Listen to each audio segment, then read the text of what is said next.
Because I wanted to put him down here, basically, right? And was that example? Yeah. Does it work from like does it still work? Do you feel what you by going and the same thing? Or does it have to be You know what?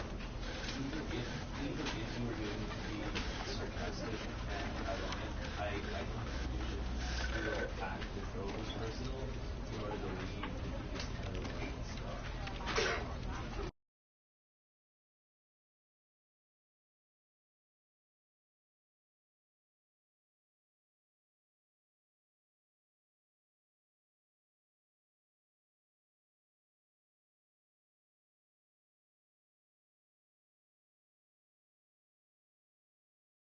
This is the story of a man named Stanley. Stanley worked for a company in a big building where he was employee number 427. Employee number 427's job was simple. He sat at his desk in room 427 and he pushed buttons on a keyboard. Orders came to him through a monitor on his desk, telling him what buttons to push, how long to push them, and in what order. This is what employee 427 did every day, every month of every year. And although others might have considered it soul-ending, Stanley relished every moment that the orders came in, as though he had been made exactly for this job. And Stanley was happy. And then one day, something very peculiar happened. Something that would forever change Stanley. Something he would never quite forget. He had been at his desk for nearly an hour when he realized that not one single order had arrived on the monitor for him to follow. No one had showed up to give him instructions, call a meeting, or even say hi. Never in all his years at the company had this happened, this complete isolation. Something was very clearly wrong. Shocked, frozen solid, Stanley found himself unable to move for the longest time. But as he came to his wits and regained his senses, he got up from his desk and stepped out of his office.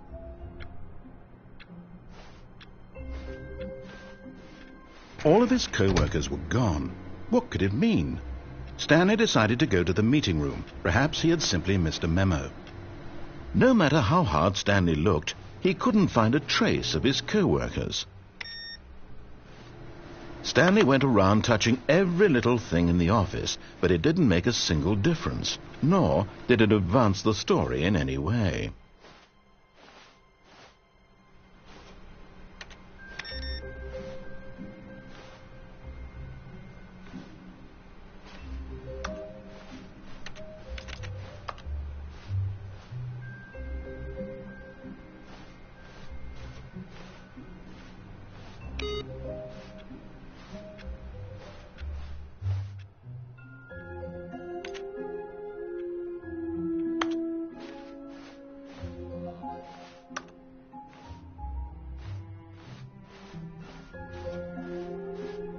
When Stanley came to a set of 2 open doors, he entered the door on it. This was not the correct way to the meeting room, and Stanley knew it perfectly well. Perhaps he wanted to stop by the employee lounge first, just to admire it. Ah, yes, truly a room worth admiring. It had really been worth the detour after all, just to spend a few moments here in this immaculate, beautifully constructed room. Stanley simply stood here, drinking it all in.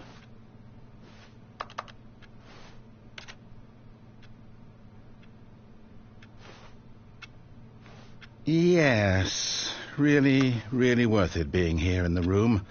A room so utterly captivating that even though all your co-workers have mysteriously vanished, here you sit looking at these chairs and some paintings. Really worth it.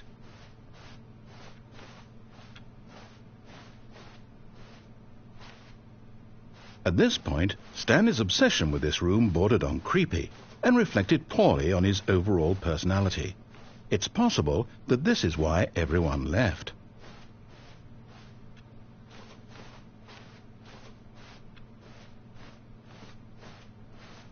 Stanley sat around waiting for more dialogue, but when a long time had passed and there was no more, he decided that the game was trying to send him a message. But at last, he'd had enough of the amazing room, and took the first open door on his left to get back to business.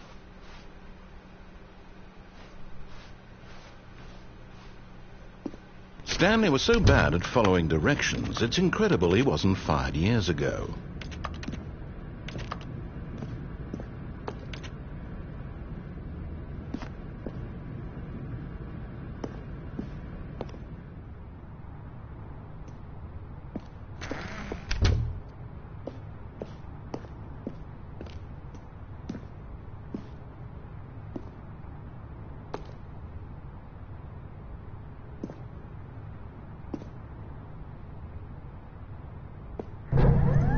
Look, Stanley, I think perhaps we've gotten off on the wrong foot here. I'm not your enemy, really, I'm not.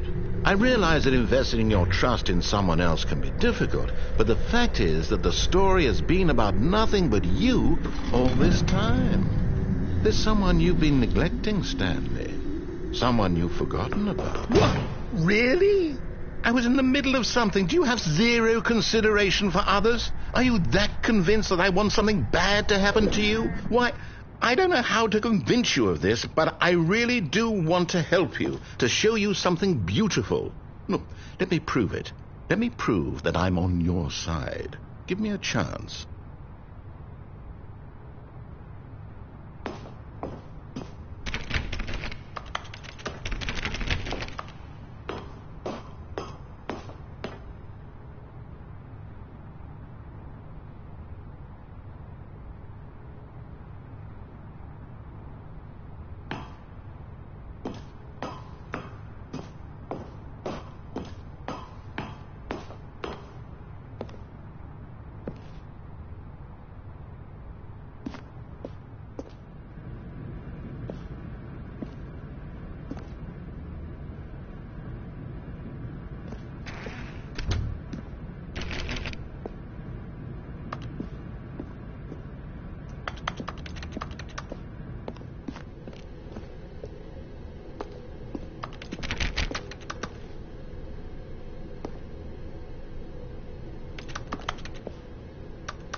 Now listen carefully, this is important.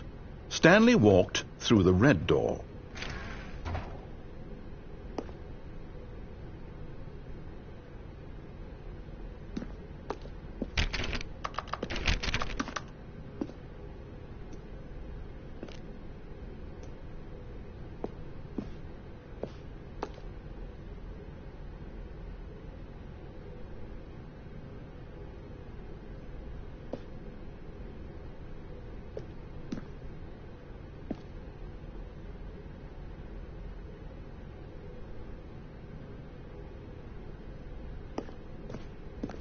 Aha, perhaps you misunderstood. Stanley walked through the red door.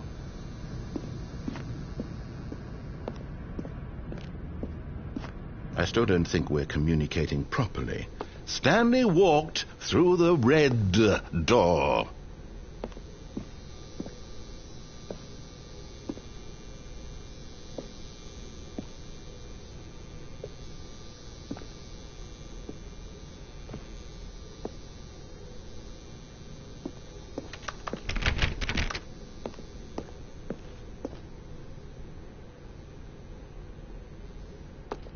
All right, fine. Go ahead, Stanley.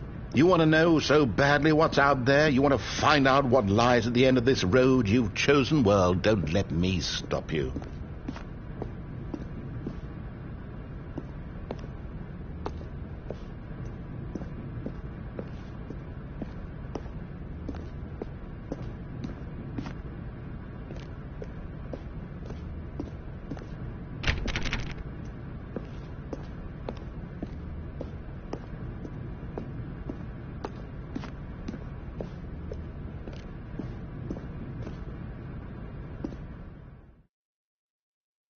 You see? There's nothing here. I haven't even finished building this section of the map, because you were never supposed to be here in the first place. Broken rooms, exposed developer textures. Is this what you had wanted? Was it worth ruining the entire story I had written out specifically for you? Do you not think I put a lot of time into that? Because I did. And in the end it was all for nothing, because this is what you wanted to see. Help me here, Stanley. Help elucidate these strange and unknowable desires of yours. What would have made this game better? What did you want to see? Vehicles? Skill trees? Work with me. You've given me absolutely nothing so far. Tell you what, let me take a stab in the dark at a new design, and you can give me some feedback. There we go. A third option. This already feels leaps ahead of where we were before. Go ahead, Stanley. Take it for a spin.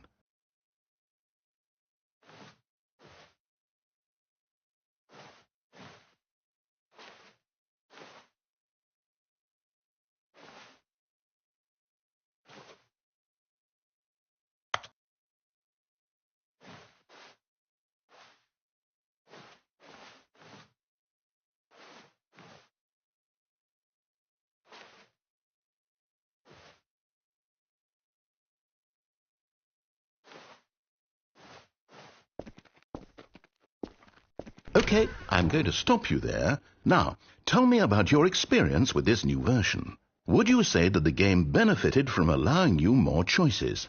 Feel free to be honest. I'm looking for some real critical feedback here.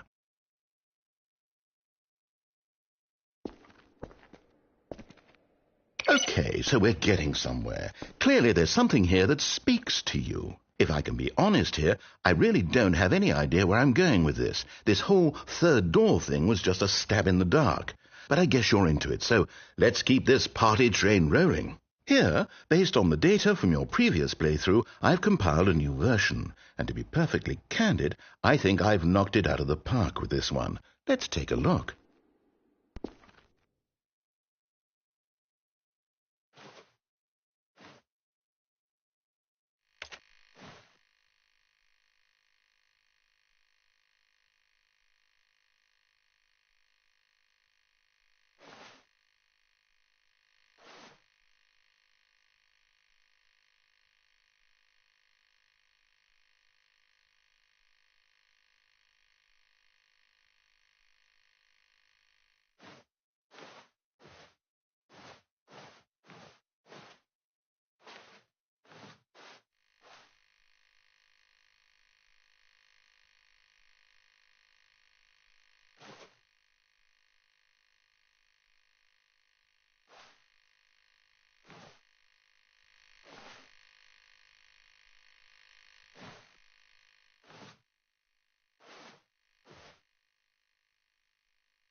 Now, would you say that competitive leaderboard helped you feel motivated to keep walking through doors? Again, honest answers, please.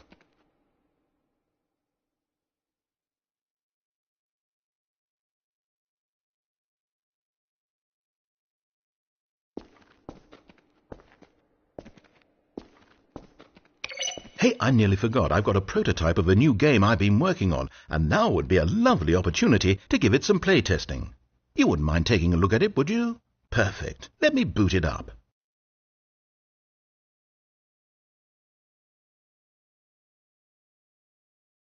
In this game, the baby crawls left towards danger. You click the button to move him back to the right, and if he reaches the fire, you fail. It's a very meaningful game, all about the desperation and tedium of endlessly confronting the demands of family life. I think the art world will really take notice. But of course, the message of the game only becomes clear once you've been playing it for about 4 hours. So why don't you give it 4 hours of play to make sure it's effective? Be sure to keep notes on your experience.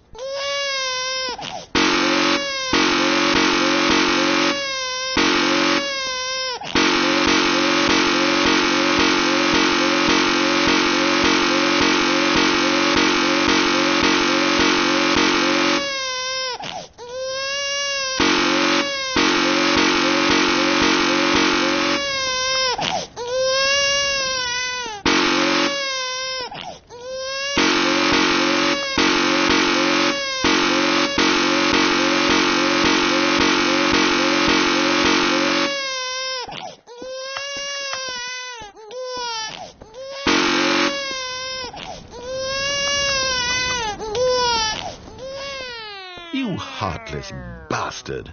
Did you do it because you hate babies or purely to spite me? Because if it's the latter, well, I don't know what to do. I'm completely out of ideas. I can't think of a single thing that might improve the experience for me. I'm not even going to try. I'm out. I'm done. It's over. Thank you for playing. Your input was extremely valuable. Oh, hey, since my game was so awful, why don't we play someone else's game, just to ease the pain? Let's see. What do we have here? Yes, this seems like it'll work. Let's give it a shot.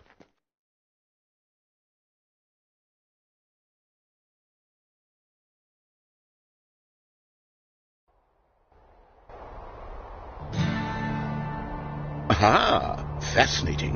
What do you think this game is about, Stanley? What's our backstory? What is our motivation? Well, it seems obvious to me that you are meant to play as a creepy man spying on innocent civilians below you from up high in your creep tower, perhaps for some sort of twisted erotic purpose. Yes, that must be it.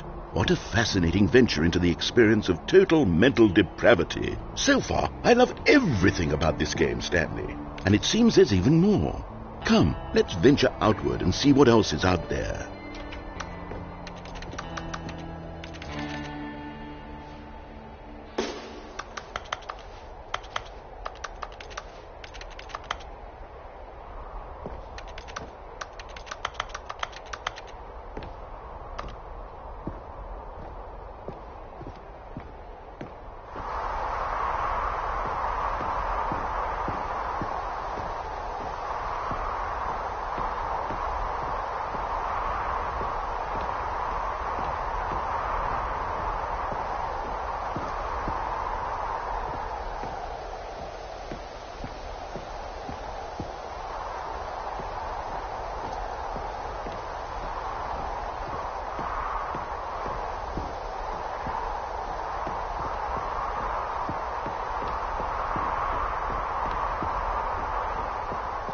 Oh, no. No, it can't be.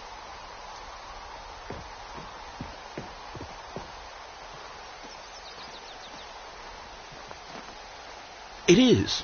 It's an open world game. Good God, quickly, block it off. Oh, thank goodness, Stanley. What a close call. You nearly wandered off into that thing. That big, open, just wandering around, no right or wrong directions, no path to follow. You can just go in any... Oh, thank heavens we avoided it. We're out of the woods now, Stanley.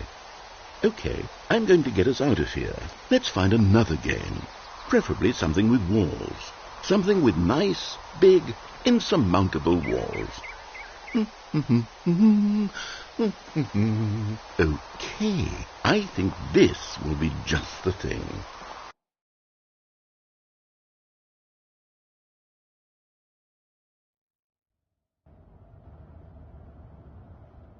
Wonderful. See, this is exactly what I had in mind. Just a nice big box for you to run around in. There isn't any possibility that you could get lost here. Now this is game design.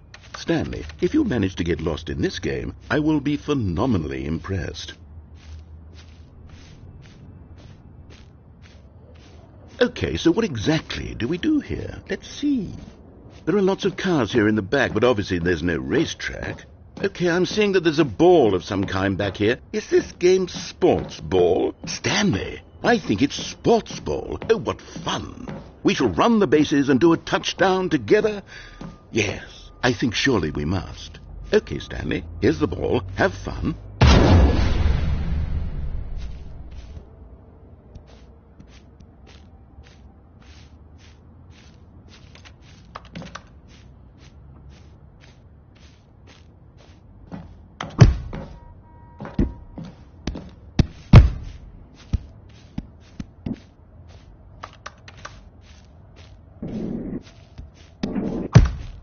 Are you doing it?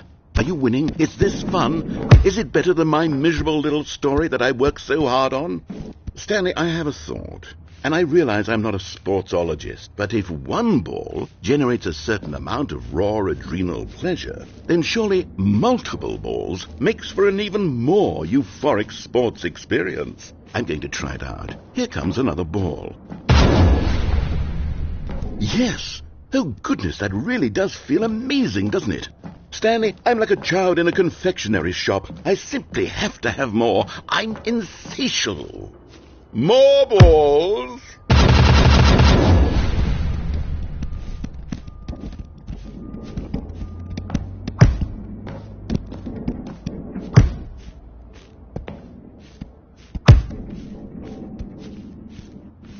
Are you enjoying this, Stanley? Are you having fun? Is this a real video game? Well, I sure hope you're having a good time, because guess what? It's over. That's right. Your little fun comes to an end. This is my game, and what I say goes. You get to have fun when I let you, Stanley. Besides, you need someone like me to set boundaries for you. Without rules or boundaries... Hold on. What are you doing?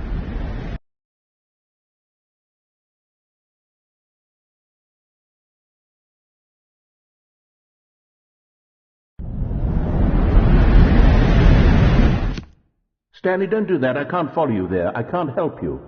How will you write a story without me? You can't do it. You know that. Stanley, come back.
I wonder what he found.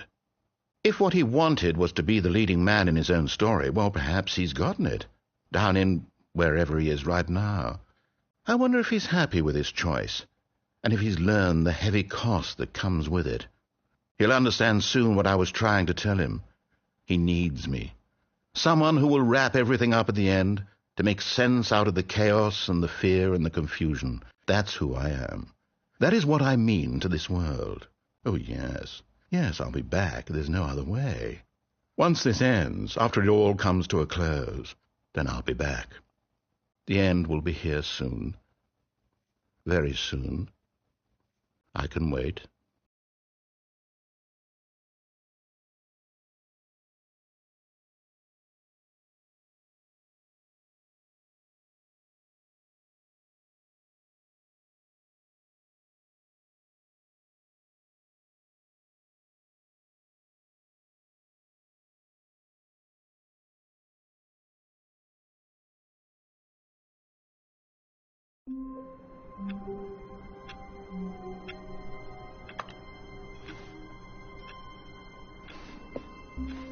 All of his co-workers were gone. What could it mean? Stanley decided to go to the meeting room. Perhaps he had simply missed a memo. No matter how hard Stanley looked, he couldn't find a trace. Stanley went around touching every little thing in the office, but it didn't make a single difference, nor did it advance the story in any way.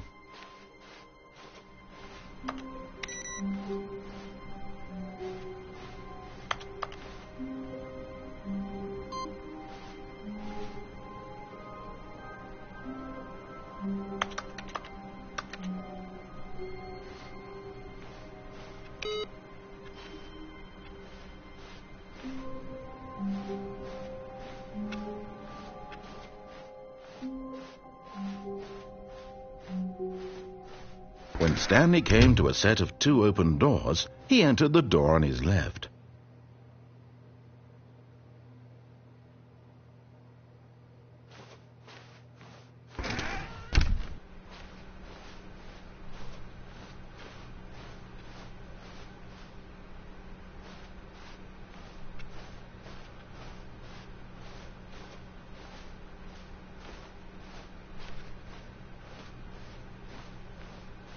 Yet there was not a single person here either.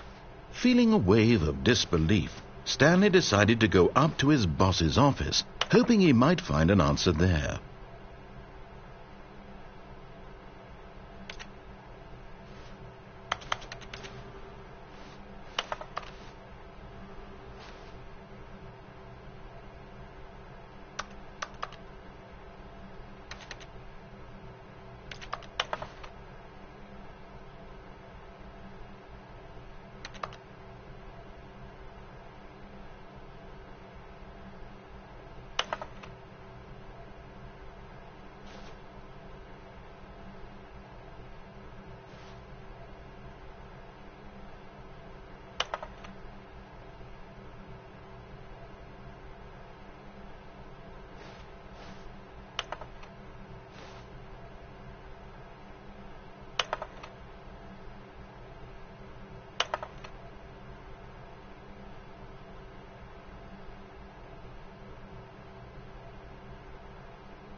Stanley stepped into the broom closet, but there was nothing here, so he turned around and got back on track.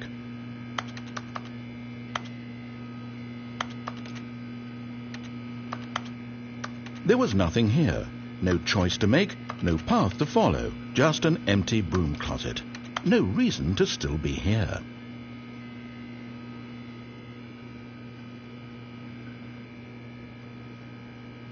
It was baffling that Stanley was still just sitting in the broom closet.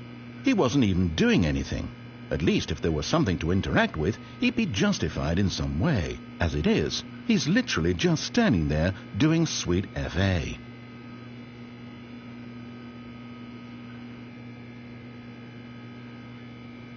Are you really still in the broom closet?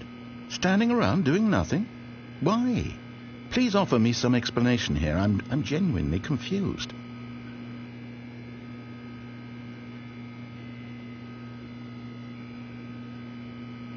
You do realize there's no choice or anything in here, right?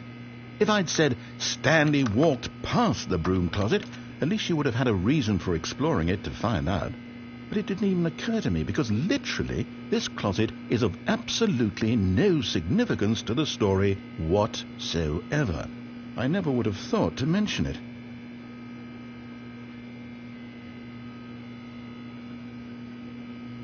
Maybe to you this is somehow its own branching path. Maybe when you go talk about this with your friends you'll say, "Oh, did you get the broom closet ending? The broom closet ending was my favourite." I hope your friends find this concerning.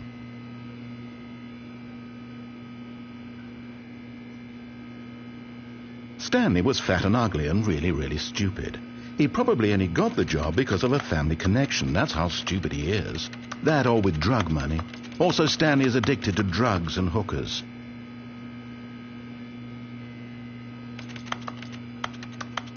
Well, I've come to a very definite conclusion about what's going on right now. You're dead.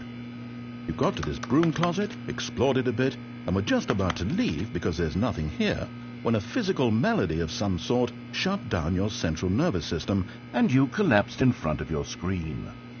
Well, in a situation like this, the responsible thing is to alert someone nearby so as to ensure that your body is taken care of before it begins to decompose. Hello? Anyone who happens to be nearby? The person at this computer is dead. They have fallen prey to any number of your countless human physiological vulnerabilities. It's indicative of the long-term sustainability of your species. Please remove their corpse from the area and instruct another human to take their place, making sure they understand basic first-person video game mechanics and filling them in on the history of narrative tropes in video gaming, so that the irony and insightful commentary of this game is not lost on them. All right, when you've done that, just step out into the hallway.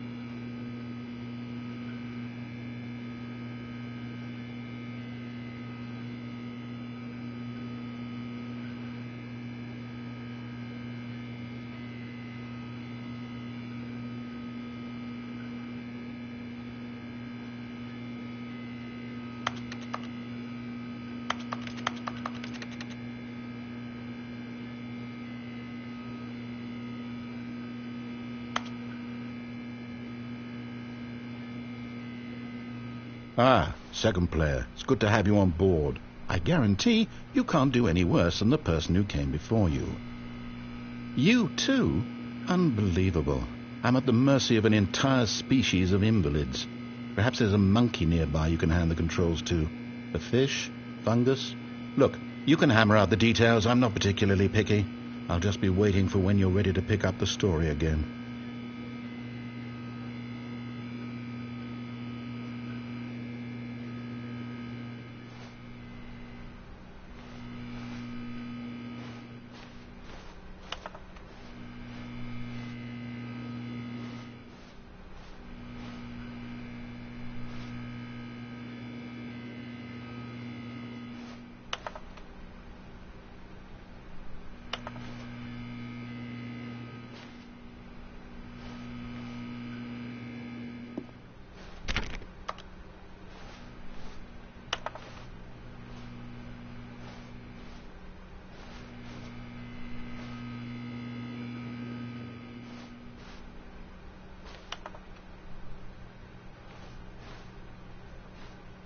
Coming to a staircase, Stanley walked upstairs to his boss's office.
Stepping into his manager's office, Stanley was once again stunned to discover not an indication of any human life.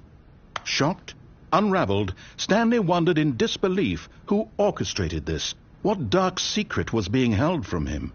What he could not have known was that the keypad behind the boss's desk guarded the terrible truth that his boss had been keeping from him, and so the boss had assigned it an extra secret PIN number, 2845. But of course, Stanley couldn't possibly have known this.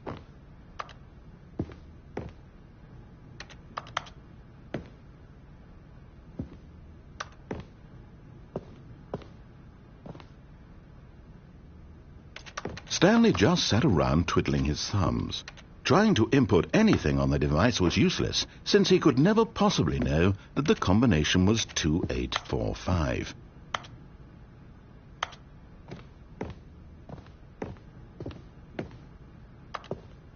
Two, 8, 4, 5.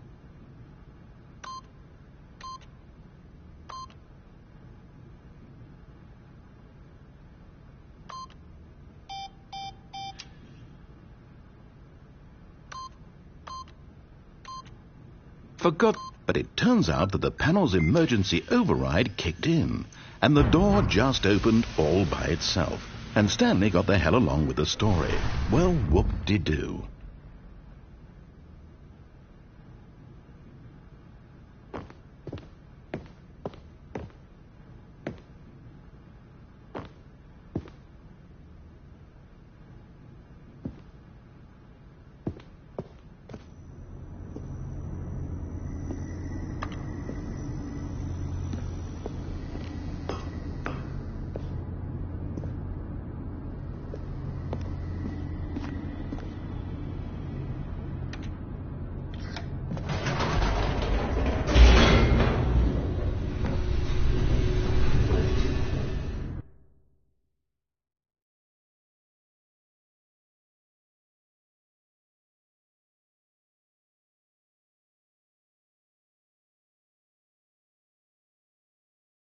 Descending deeper into the building, Stanley realized he felt a bit peculiar.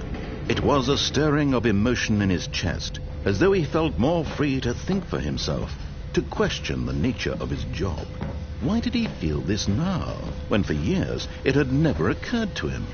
This question would not go unanswered for long.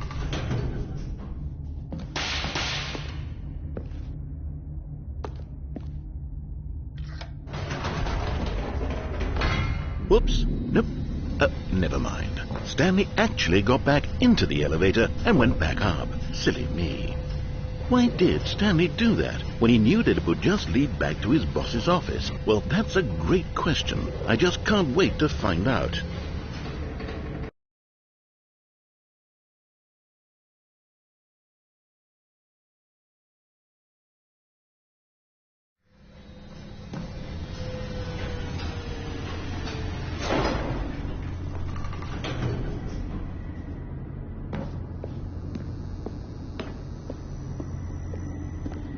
Here we are, Stanley. It's your boss's office. Exactly the way it was before you got onto the elevator. It's still just exactly what it is. What a decision you've made to come up here and look at the office again. This has fleshed out the plot of the story in new and fascinating ways I could have never anticipated. It's that keen eye for storytelling that you have, an incisive rapid fire of critical plot points, one after the other, weaving a rich tapestry of uncompromising narrative. Wow! I'm bolted to the edge of my seat.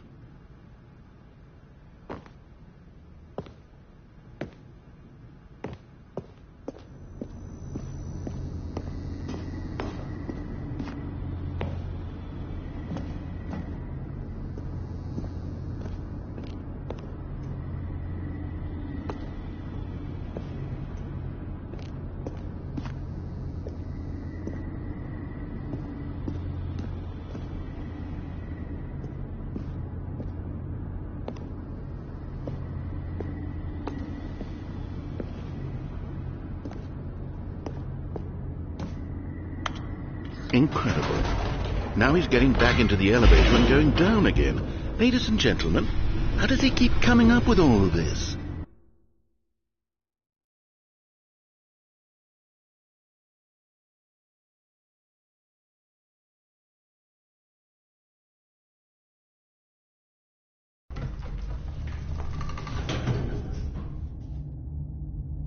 Surely this time Stanley will walk forward into the spooky corridor, won't he?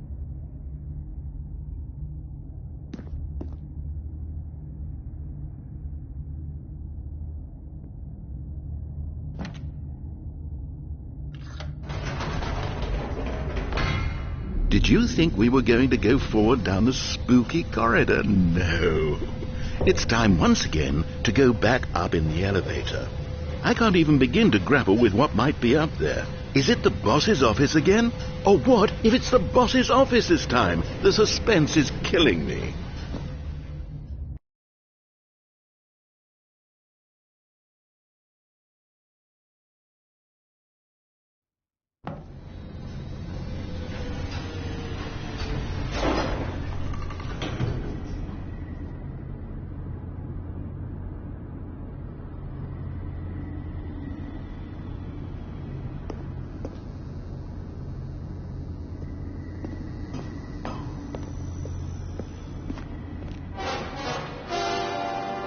Oh my God, it's the boss's office. This absolutely changes everything for me. Give me a time out here for a minute while I process this.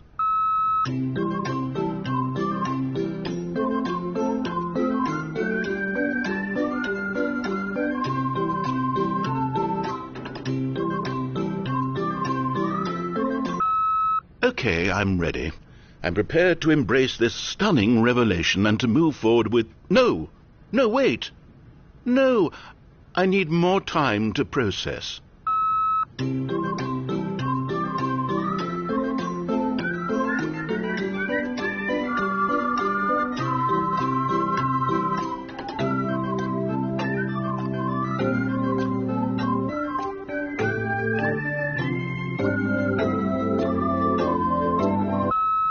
All right, I have fully come to terms with it. I have made space in my worldview for this astonishing new reality. As before, I turn to your expert eye for gripping narrative, Master Stanley.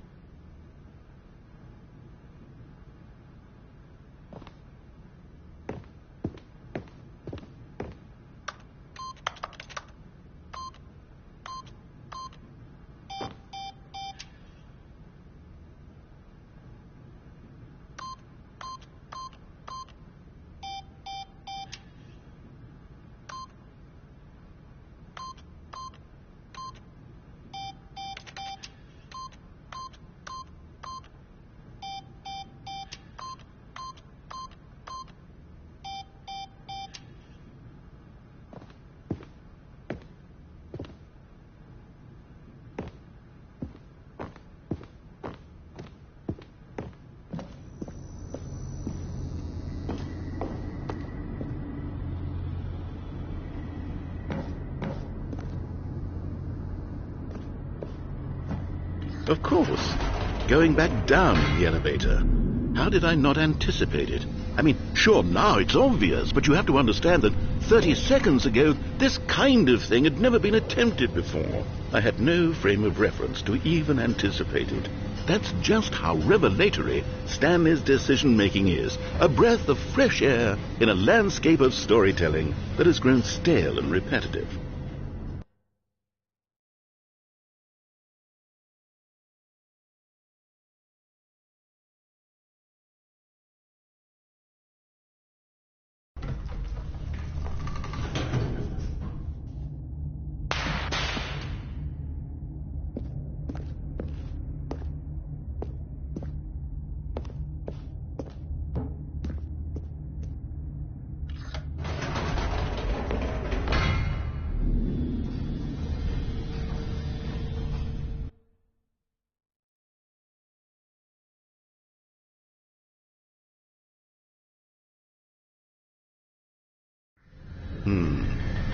You know what?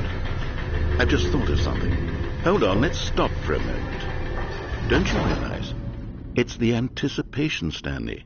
You and I, we have no way of knowing what will be at the top of this elevator. But the suspense, the agony of waiting and anticipating and having to guess, that's the real thrill. Oh, I simply don't want to let that feeling go. It's so precious, so fleeting. Why don't we take this elevator ride nice and slow? There we go.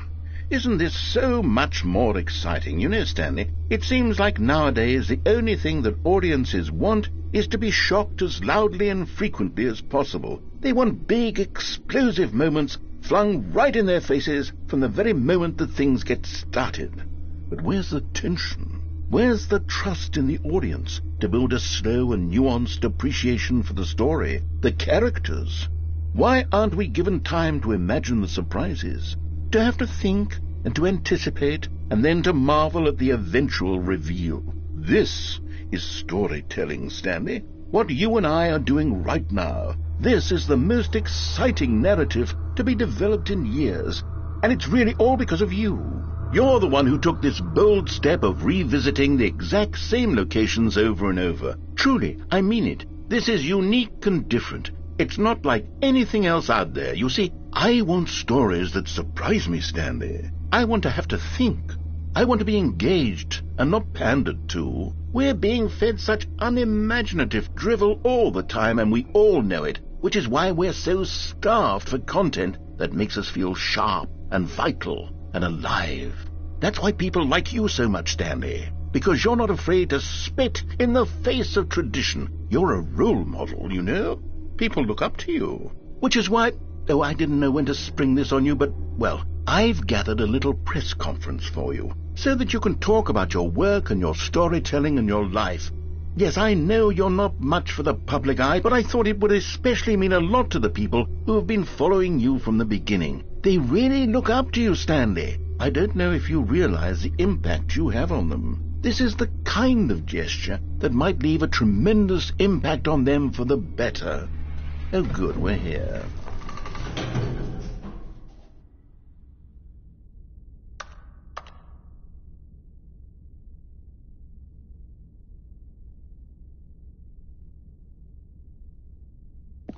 Okay, the room where we're holding the press conference should be just around the corner here somewhere.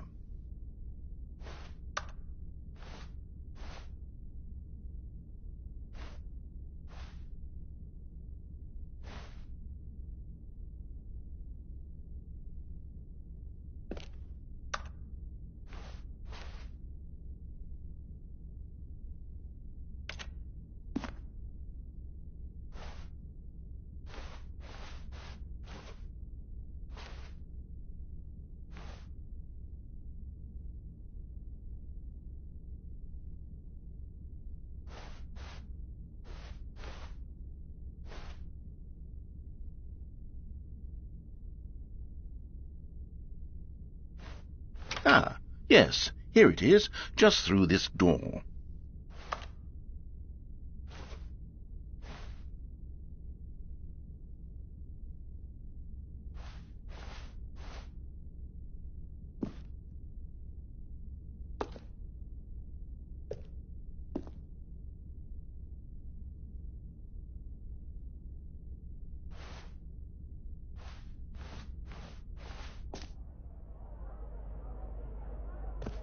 All right. Are you ready? I've told them you're going to speak a little bit about the nature of surprise in storytelling and what it means to craft a truly unpredictable narrative. Oh, don't worry. You'll do great. Just be yourself and speak from the heart. I'm really proud of you, Stanley.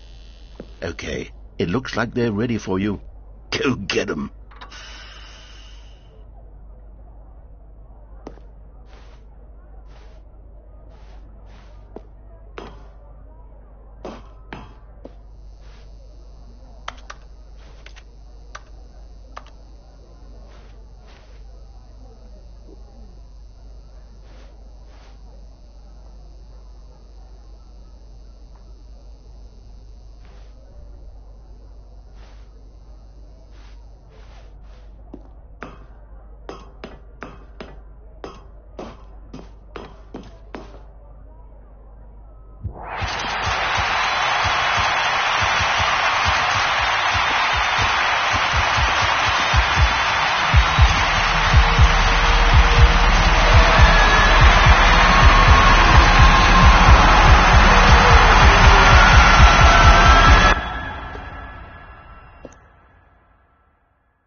All of his co-workers were gone. What could it mean? Stanley decided to go to the meeting room. Perhaps he had simply missed a memo. No matter how hard Stanley looked, he couldn't find it. Stanley went around touching every little thing in the office, but it didn't make a single difference, nor did it advance the story in any way.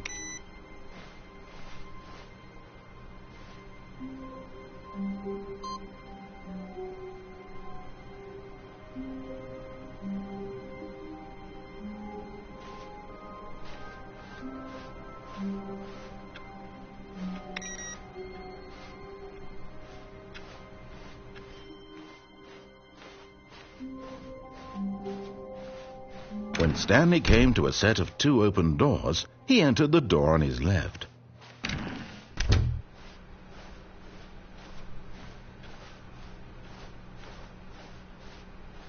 Yet there was not a single person here either.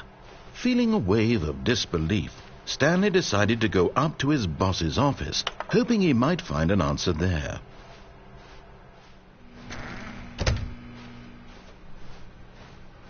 Coming to a staircase, Stanley walked upstairs to his boss's office.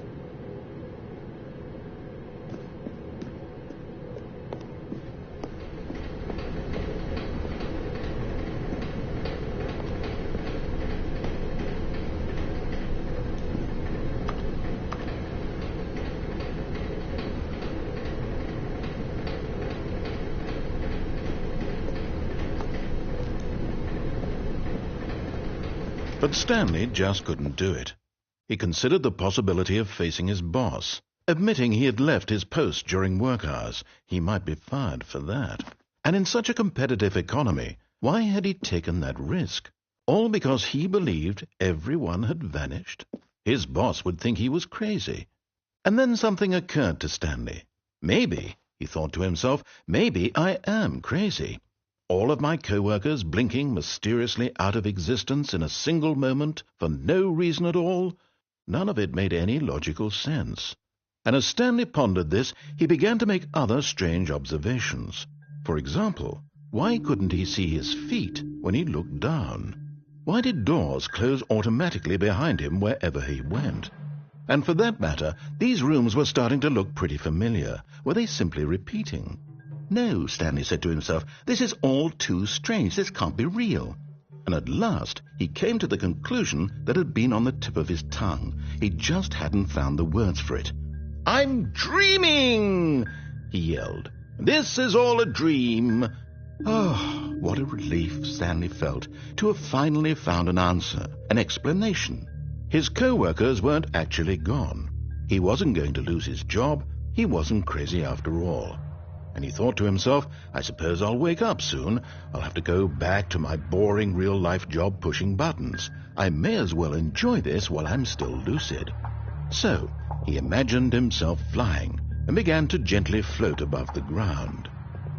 Then he imagined himself soaring through space on a magical starfield, and it too appeared. It was so much fun, and Stanley marveled that he had still not woken up. How was he remaining so lucid? And then perhaps the strangest question of them all entered Stanley's head. One he was amazed he hadn't asked himself sooner. Why is there a voice in my head dictating everything that I'm doing and thinking? Now the voice was describing itself being considered by Stanley, who found it particularly strange. I'm dreaming about a voice describing me, thinking about how it's describing my thoughts, he thought. And while he thought it all very odd, and wondered if this voice spoke to all people in their dreams, the truth was that, of course, this was not a dream. How could it be? Was Stanley simply deceiving himself, believing that if he's asleep, he doesn't have to take responsibility for himself? Stanley is as awake right now as he's ever been in his life. Now, hearing the voice speak these words was quite a shock to Stanley. After all, he knew for certain, beyond a doubt, that this was in fact a dream. Did the voice not see him float and make the magical stars just a moment ago? How else would the voice explain all that? This voice was a part of himself too. Surely, if he could just... He would prove it. He would prove that he was in control, that this was a dream. So he closed his eyes gently, and he invited himself to wake up. He felt the cool weight of the blanket on his skin, the press of the mattress on his back, the fresh air of a world outside this one. Let me wake up, he thought to himself. I'm through with this dream. I wish it to be over. Let me go back to my job. Let me continue pushing the buttons. Please, it's all I want. I want my apartment, and my wife, and my job. All I want is my life exactly the way it's always been. My life is normal. I am normal. Everything will be fine. I am okay.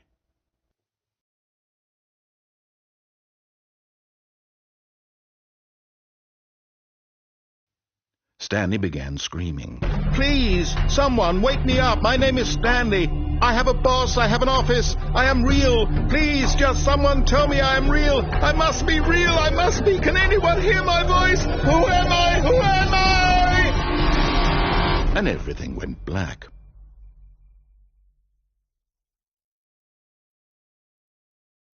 This is the story of a woman named Mariella. Mariella woke up on a day like any other.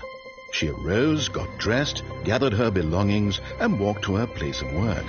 But on this particular day, her walk was interrupted by the body of a man who had stumbled through town talking and screaming to himself, and then collapsed dead on the sidewalk.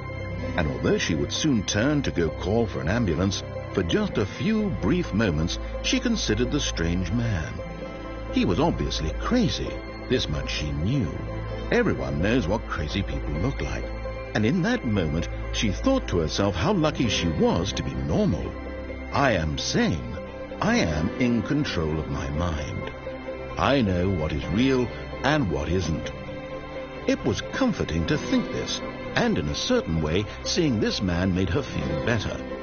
But then she remembered the meeting she had scheduled for that day, the very important people whose impressions of her would affect her career, and by extension, the rest of her life.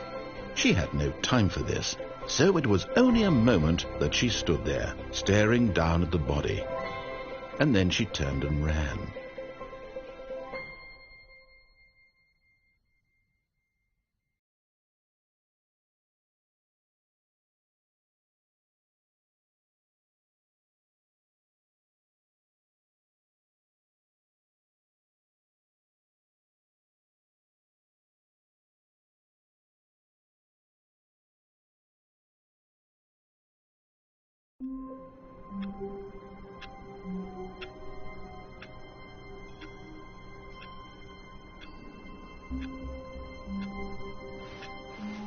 All of his co-workers were gone. What could it mean? Stanley decided to go to the meeting room. Perhaps he had simply missed a memo. Stanley went around. No matter how hard Stanley looked, he couldn't find a trace of his co-workers.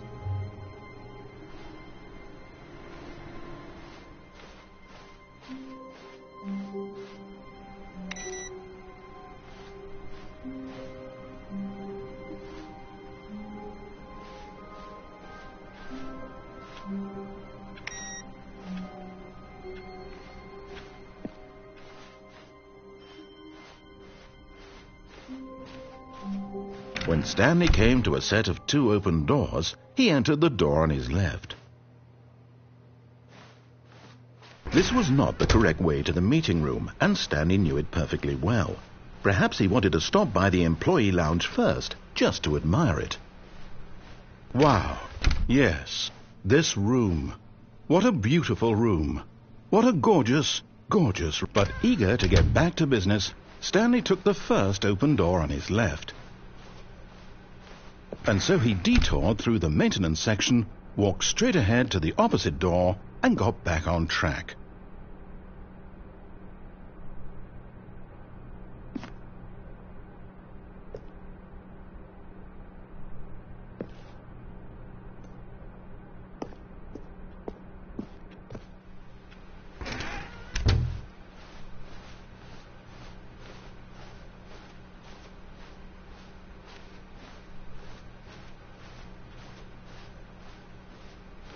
Yet there was not a single person here either.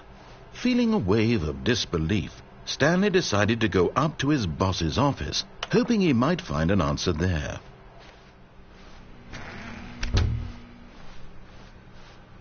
Coming to a staircase, Stanley walked upstairs to his boss's office.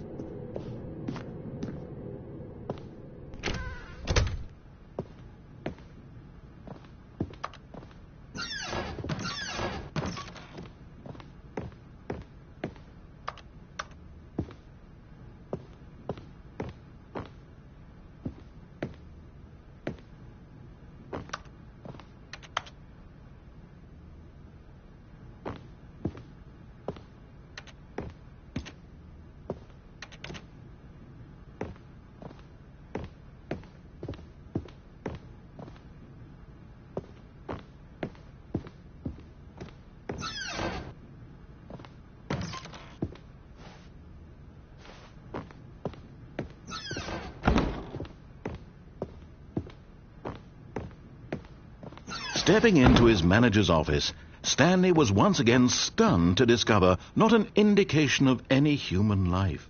What could it mean? Stanley wondered aloud to nobody. He began wildly tearing through papers on the boss's desk, pulling books off the shelf, looking behind paintings, desperate for clues to his situation. But his attention was caught by a keypad behind the boss's desk. What could its purpose be?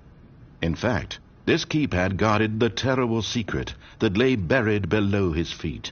And so the boss had assigned it an extra secret PIN number, 2845. But of course, Stanley couldn't possibly have known this. Yet incredibly, by simply pushing random buttons on the keypad, Stanley happened to input the correct code by sheer luck. Amazing! He stepped into the newly opened passageway.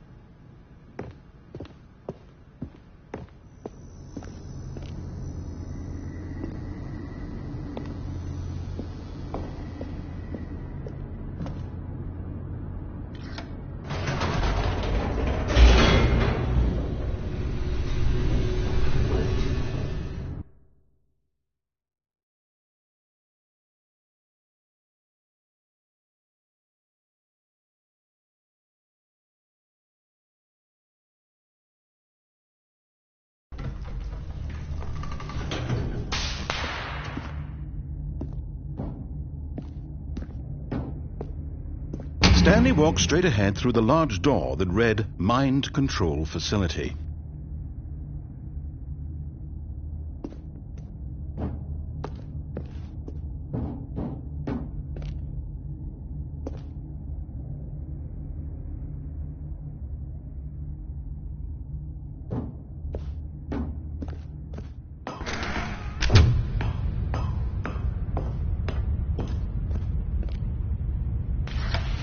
lights rose on an enormous room packed with television screens. What horrible secret did this place hold? Stanley thought to himself. Did he have the strength to find out?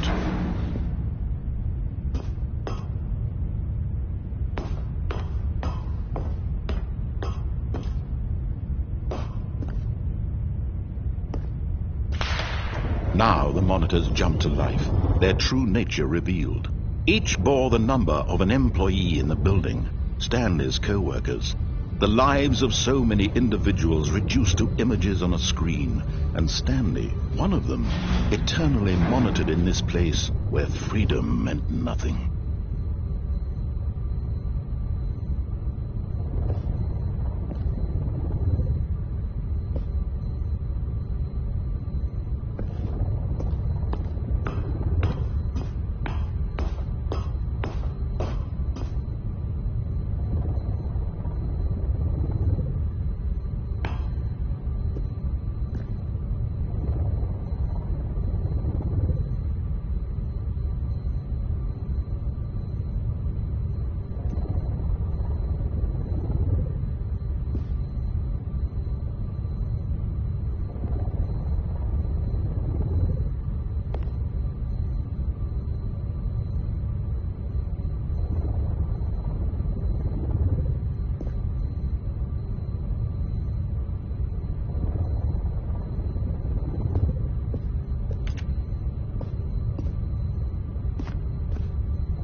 This mind control facility, it was too horrible to believe. It couldn't be true.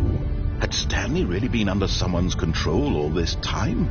Was this the only reason he was happy with his boring job? That his emotions had been manipulated to accept it blindly? No, he refused to believe it. He couldn't accept it. His own life in someone else's control? Never! It was unthinkable, wasn't it? Was it even possible? Had he truly spent his entire life utterly blind to the world? But here was the proof, the heart of the operation. Controls labeled with emotions, happy or sad or content, walking, eating, working, all of it monitored and commanded from this very place. And as the cold reality of his past began to sink in, Stanley decided that this machinery would never again exert its terrible power over another human life. For he would dismantle the controls once and for all.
And when at last he found the source of the room's power, he knew it was his duty, his obligation, to put an end to this horrible place and to everything it stood for.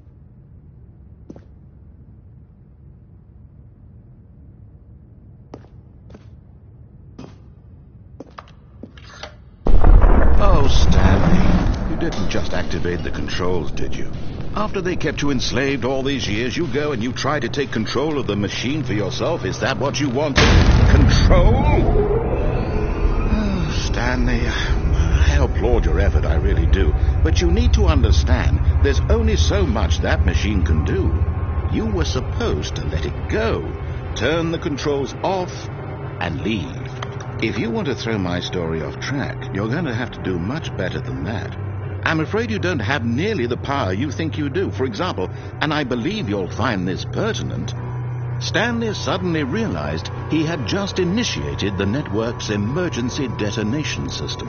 In the event that this machine is activated without proper DNA identification, nuclear detonators are set to explode, eliminating the entire complex. How long until detonation then? Let's say 2 minutes. Ah, now this is making things a little more fun, isn't it, Stanley? It's your time to shine. You are the star. It's your story now. Shape it to your heart's desires.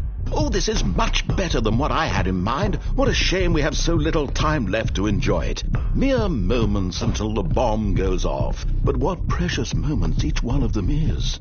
More time to talk about you, about me, where we're going, what all this means. I barely know where to start.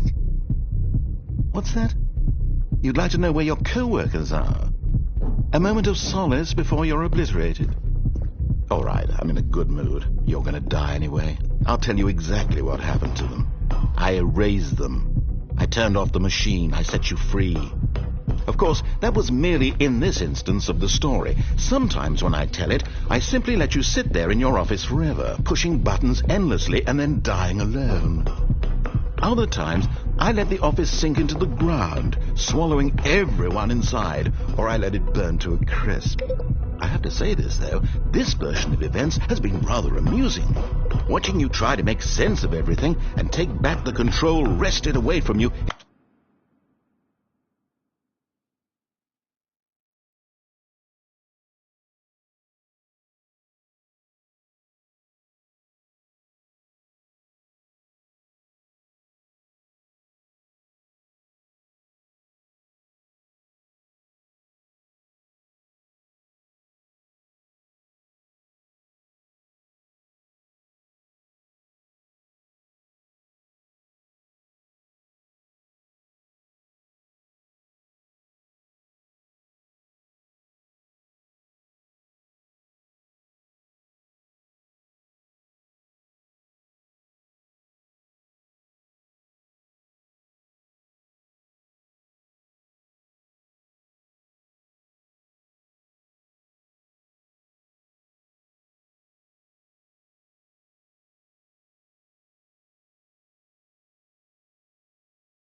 It's quite rich.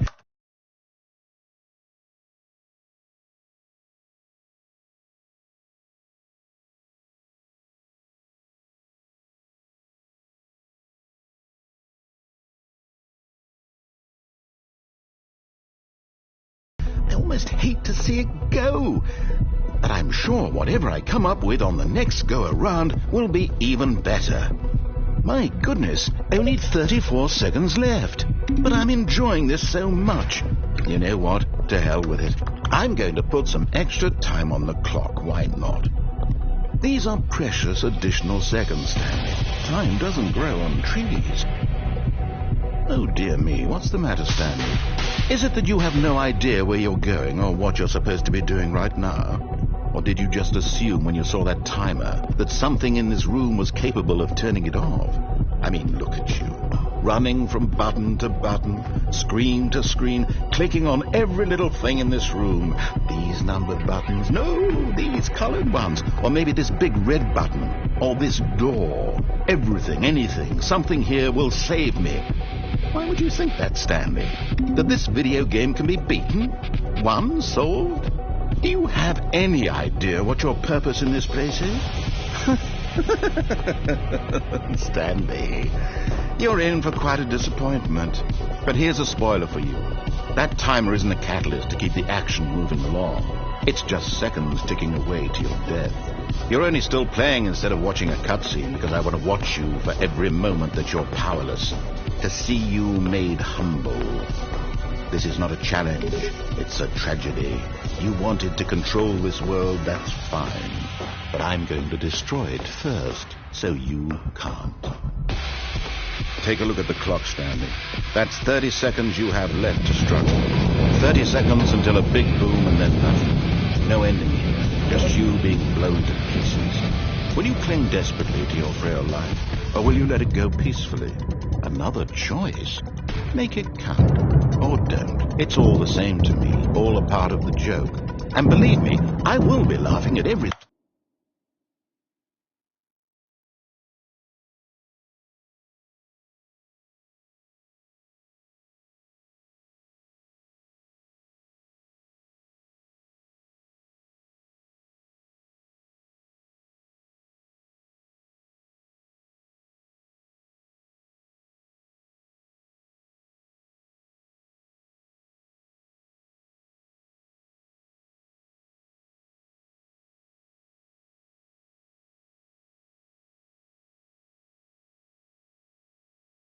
Second of your inevitable life from the moment we fade in until the moment I say happily ever after.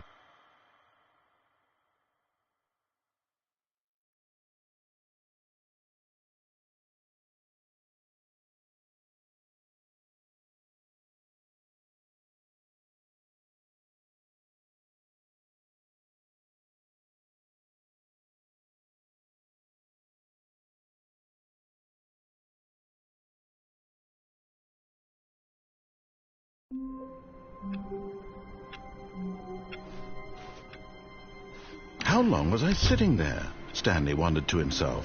Minutes? Days? Centuries?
Did something crucial happen while my senses were turned? He made a note to be more careful with time from now on.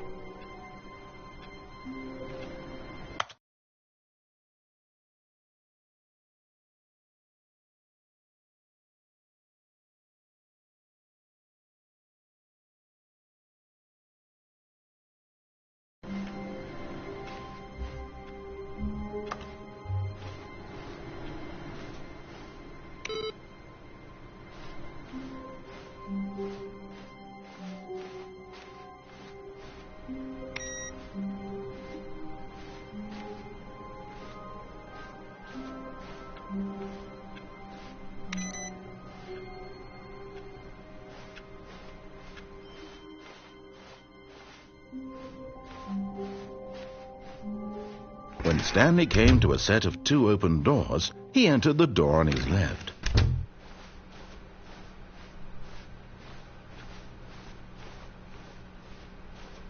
Yet there was not a single person here either. Feeling a wave of disbelief, Stanley decided to go up to his boss's office, hoping he might find an answer. Coming to a staircase, Stanley walked upstairs to his boss's office.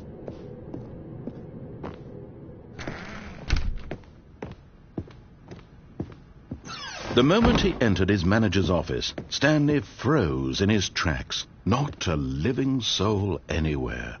Could he really be all alone? This was too much for Stanley to take. Too much for any man to take. He fell to his knees, bursting into half moans, half sobs, the guttural wreck. Stanley was in such a rush to get through the story as quickly as possible, he didn't even have a single minute to just let the narrator talk. That kind of anxiety isn't healthy, so he relaxed for a few moments with some calming New Age music.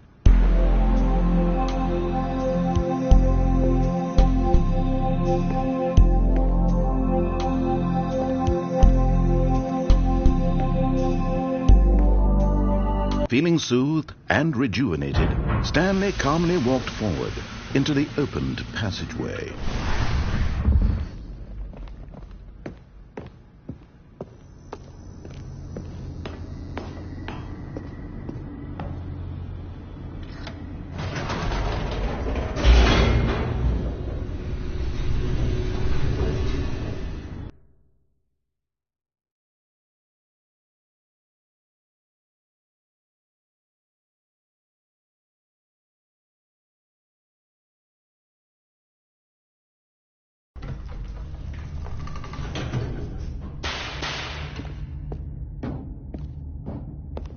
Stanley walked straight ahead through the large door that read Mind Control Facility.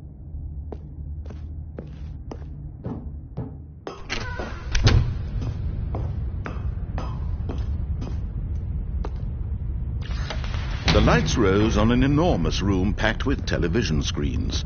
What horrible secret did this place hold? Stanley thought to himself. Did he have the strength to find out?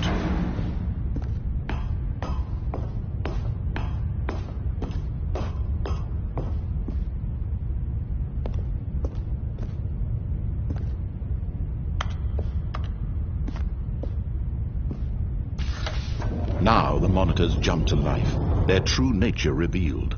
Each bore the number of an employee in the building, Stanley's co-workers. The lives of so many individuals reduced to images on a screen, and Stanley, one of them, eternally monitored in this place where freedom meant nothing.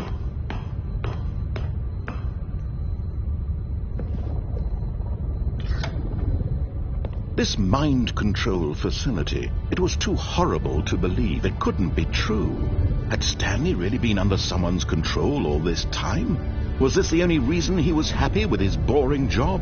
That his emotions had been manipulated to accept it blindly? No, he refused to believe it. He couldn't accept it. His own life in someone else's control? Never! It was unthinkable, wasn't it? Was it even possible? Had he truly spent his entire life utterly blind to the world?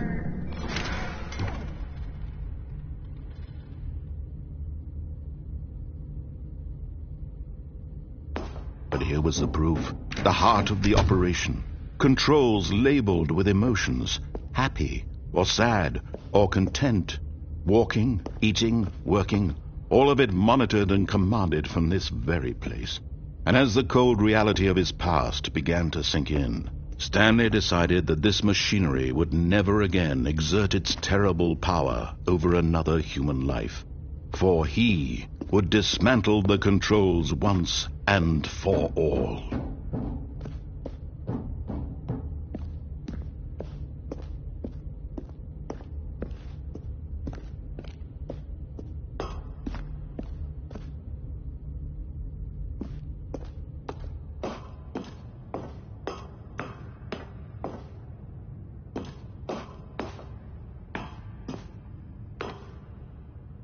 And when at last he found the source of the room's power, he knew it was his duty, his obligation, to put an end to this horrible place.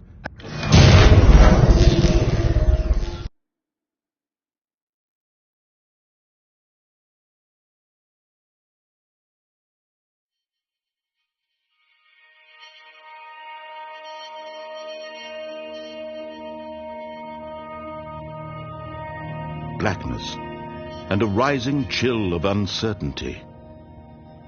Was it over? Yes! He had won! He had defeated the machine, unshackled himself from someone else's command. Freedom was mere moments away. And yet, even as the immense door slowly opened, Stanley reflected on how many puzzles still lay unsolved. Where had his co-workers gone? How had he been freed from the machine's grasp? What other mysteries did this strange building hold?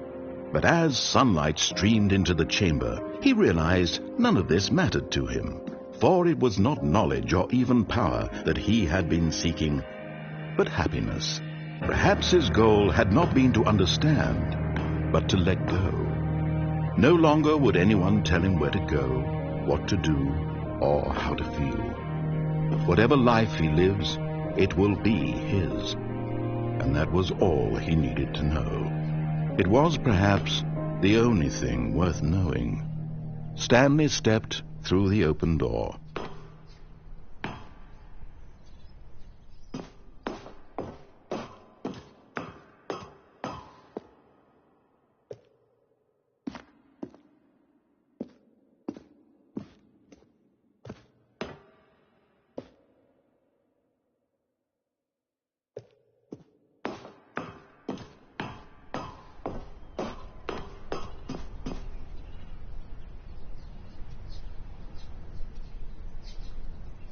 Stanley felt the cool breeze upon his skin, the feeling of liberation, the immense possibility of the new path before him. This was exactly the way, right now, that things were meant to happen. And Stanley was happy.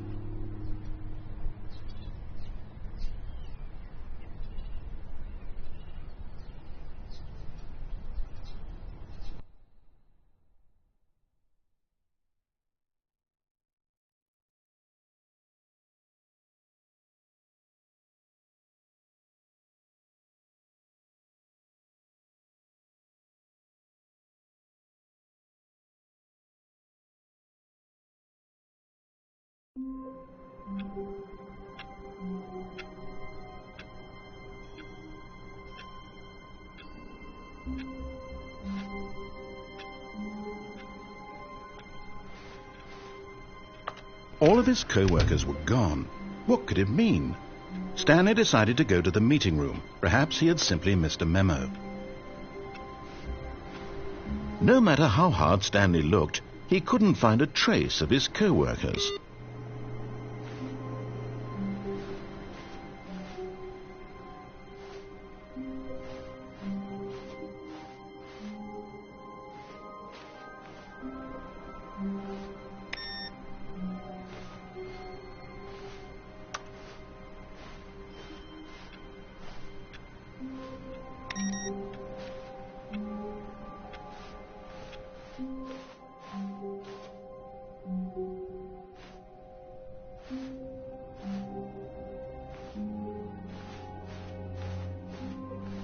When Stanley came to a set of 2 open doors, he entered the door on his left.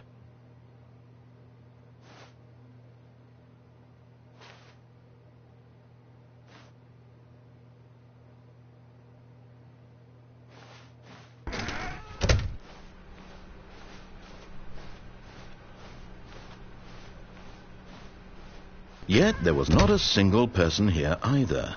Feeling a wave of disbelief, Stanley decided to go up to his boss's office, hoping he might find an answer there. Oh, no, no, not again. I won't be part of this. I'm not going to encourage you. I'm not going to say anything at all. I'm just going to be patient and wait for you to finish whatever it is you enjoy doing so much in this room. Please take your time.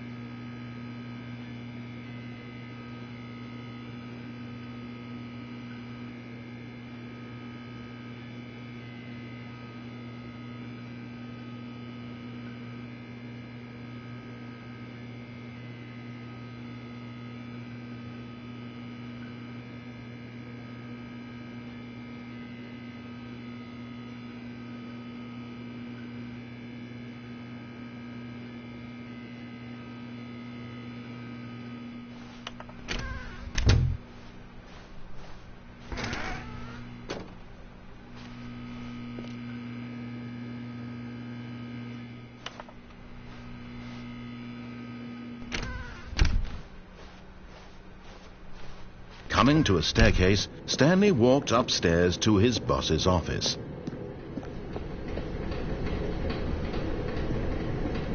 But Stanley just couldn't do it. He considered the possibility of facing his boss. Admitting he had left his post during work hours, he might be fired for that. And in such a competitive economy, why had he taken that risk? All because he believed everyone had vanished? His boss would think he was crazy. And then something occurred to Stanley. Maybe, he thought to himself, maybe I am crazy. All of my co-workers blinking mysteriously out of existence in a single moment for no reason at all. None of it made any logical sense. And as Stanley pondered this, he began to make other strange observations. For example, why couldn't he see his feet when he looked down? Why did doors close automatically behind him wherever he went? And for that matter, these rooms were starting to look pretty familiar. Were they simply repeating? No, Stanley said to himself, this is all too strange. This can't be real. And at last, he came to the conclusion that had been on the tip of his tongue. He just hadn't found the words for it. I'm dreaming, he yelled. This is all a dream. Oh, what a relief Stanley felt to have finally found an answer, an explanation. His co-workers weren't actually gone. He wasn't going to lose his job. He wasn't crazy after all. And he thought to himself, I suppose I'll wake up soon. I'll have to go back to my boring real-life job pushing buttons. I may as well enjoy this while I'm still lucid.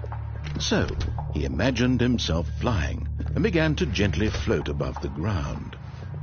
Then he imagined himself soaring through space on a magical starfield, and it too appeared. It was so much fun, and Stanley marveled that he had still not woken up.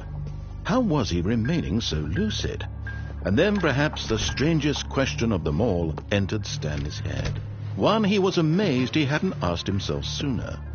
Why is there a voice in my head dictating everything that I'm doing and thinking? Now the voice was describing itself being considered by Stanley, who found it particularly strange. I'm dreaming about a voice describing me, thinking about how it's describing my thoughts, he thought. And while he thought it all very odd and wondered if this voice spoke to all people in their dreams, the truth was that, of course, this was not a dream. How could it be?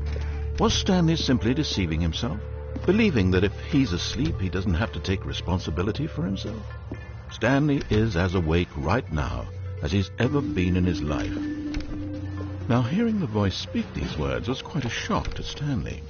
After all, he knew for certain, beyond a doubt, that this was in fact a dream. Did the voice not see him float and make the magical stars just